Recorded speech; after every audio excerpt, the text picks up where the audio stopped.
High friends, good morning. এডিয়ার living লাইফে আমার পুরনো নতুন সমস্ত বন্ধুদের স্বাগত জানাই। আশা করি আপনারা সবাই ভালো আছেন, আমিও ভালো আছি। আমি আবারও চলে এসেছি আজকে একটা নতুন ভিডিও, নতুন রেসিপি নিয়ে আপনাদের সামনে চলে এসেছি।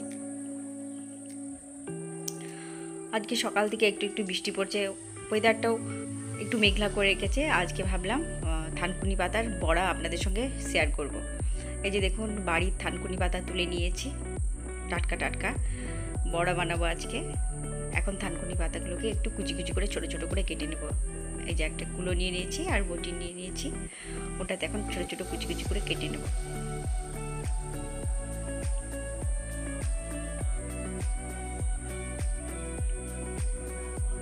থানকুনি পাতাটা দেখুন আমার কুচি কুচি করে ছোটো ছোটো করে কাটা হয়ে গেছে। পাশে আমি একটা বাটিতে পেঁয়াজ কুচি, লঙ্কা কুচি, আদা কুচি সব নিয়ে নিয়েছি। বেসন রয়েছে, বেসন দিয়ে আজকে পকোড়াটা বানাবো। এগুলোকে ভালো করে এখন মাখিয়ে নেব বেসন দিয়ে। এই যে দেখুন, বড়ার আকারে ভাজতে শুরু করেছি। থানকুনি পাতার সঙ্গে বেসন, কাঁচা লঙ্কা কুচি, আদা কুচি সব মিক্স করে নুন দিয়েছি, মাখিয়ে নিয়ে ভালো করে দিয়ে বড়ার আকারে ভাজতে দিয়েছি। আর এই পাশে হচ্ছে কুমড়ো, বরবটি, পুঁইডাঁটা সব কিছু একটা মিক্স ভেজ একটা তরকারি হচ্ছে ও পাশের কড়াই। আর এই পাশে হচ্ছে থানকুনি পাতার বড়া। দেখুন আমার অলরেডি হয়েও গেছে থানকুনি পাতার বড়াটা। দেখতে খুব সুন্দর হয়েছে, আশা করি খেতেও খুব সুন্দর হবে। নিজেদের বাড়ির টাটকা টাটকা পাতা। আর এই যে আমি খাবার নিয়ে বসে পড়েছি দুপুরে। দেখুন কি কি আছে আজকে আমার মেনুতে।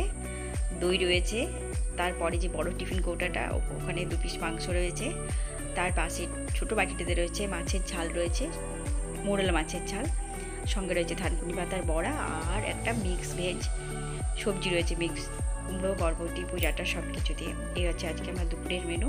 আপনারা দেখতে থাকুন, পুরো ভিডিওটা স্কিপ না করে।